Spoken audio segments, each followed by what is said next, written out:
Hi friends and family, welcome. I saw this video or a story of Apostle Femi Lazarus.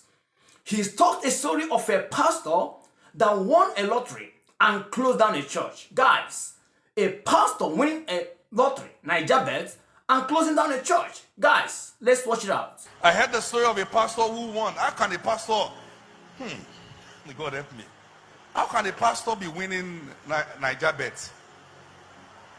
What is a pastor doing there in the first place? One lotto and close down the church. As far as he's concerned, he has finished the race. He has obtained his crown. That's it. That's the essence. Listen, the point you get to that misbehavior is activated, that's what you have always been pursuing. If fame ever activates misbehavior, that's all you have ever been looking for. A man is designed to rest and relax when he gets his greatest desire. If God is what you are pursuing, you will never misbehave. Because the more you know God is, the more you know you don't know him. Every time you seek him, your heart breaks every time. There are people cheering. You see, when a minister comes in, you see all the noise, all the celebration. This man of God, it is as good as you are born in. You fall once, you'll be amazed how the whole earth will be silent. It will look like a gravesite. Men that were once movements can become monuments because God left them. All right, my people. You see, people nowadays, right? I think these things are on a rise in this our generation, where people go into ministry with different reasons. I know fake pastors or pastors that are not serious. It has been since time immemorial, even from the Bible, the Bar Jesus. We have seen stories of Bar Jesus. We have seen stories of a woman that is making money through fake prophecy, even in the Bible. But I can see that there's a trend of people that are not serious on the things of God. There's a great trend in this our generation. People have seen pastoring job as poverty alleviation program. People have taken things of God to be things to play around with. Just look at the story. Who knows how long he has been playing the lotto? Who knows how long he has been playing the bet? Who knows how long he has been gambling? The truth of the matter is this. If there is no hunger for the things of God, if you are not there because of God, that is why our people struggle. Yes, that is why people struggle. When you see where men that are committed to serving God, they struggle, in one of my videos I said it's very sad. It's very, very sad.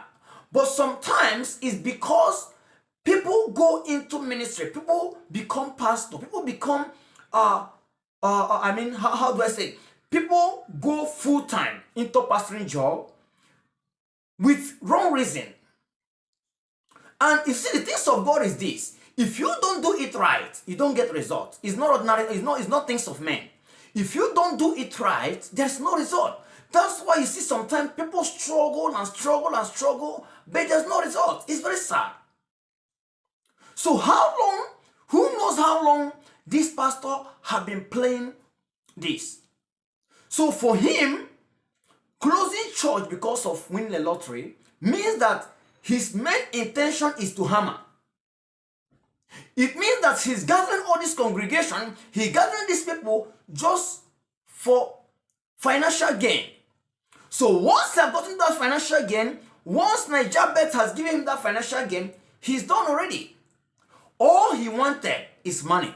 And thank God for him winning the lottery. For him winning the lottery is good. At least the people were able to know what is the reason of the pastoral job.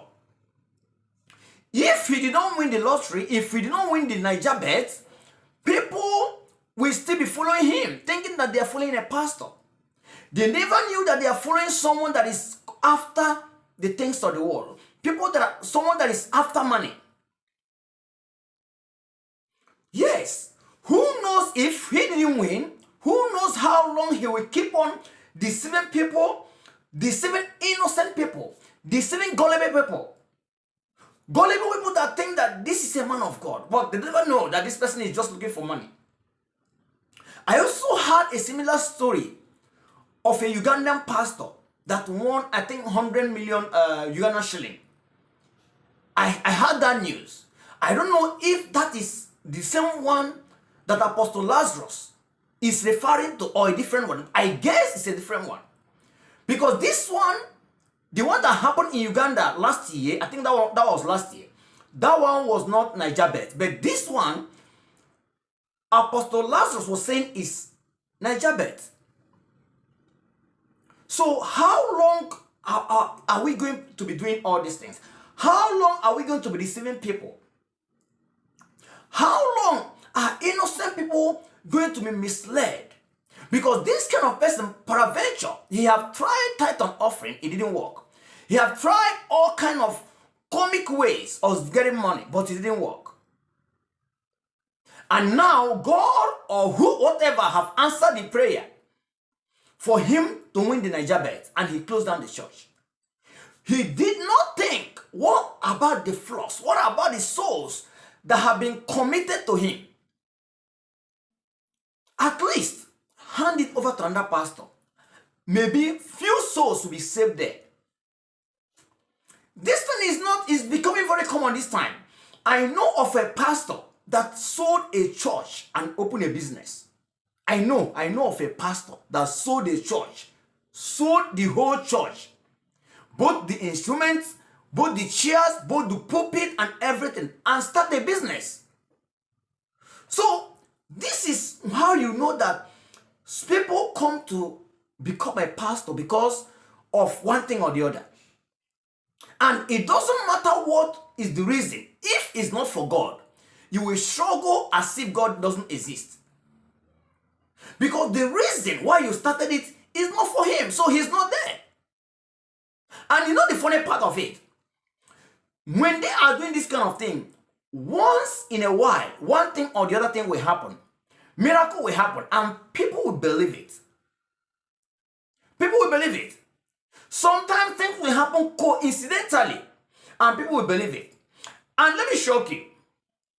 Even not being called by God, even if a man is not being called by God, people can still come there and receive their answers. Yes. People can still come to that church where the pastor is not called and get their miracle. Why? Because they trusted in God through this man. Their trust, their coming, their calling is calling God. The God that never fails is not the man. Although being in a wrong place, but once that calling is calling God, that's why people still receive answers. And they think, oh, the man of God is doing well. Oh, they think this man of God is being called. But they don't know that the God we serve, once you gather to call his name, it's not about sometimes, it's not about the pastor there. It's about the God that sees the heart of man. And this is why sometimes it's very difficult for an ordinary member to be able to dictate it. You must be in spirit. You must be able to discern things to be able to know them. If you are not able to discern, you will fall a victim. You fall a victim. So these are things we are seeing in our generation this time around. There is no hunger for God. There's no hunger for souls. People come because they see how men of God are being respected. They see how men of God, how they are cashing out. And that's what called them. And it's just a matter of time. It's just a matter of time. Because if it's not for God, it's not going to work. So guys, I don't know what you think about this. Whatever you think about this, let me know at the comment section. I don't know what is your own view. Please also tell me at the comment section. Whatever you think about this, let us know. If you have not subscribed to the channel, please click the subscribe button right now. Thank you so much for watching. I'll be back.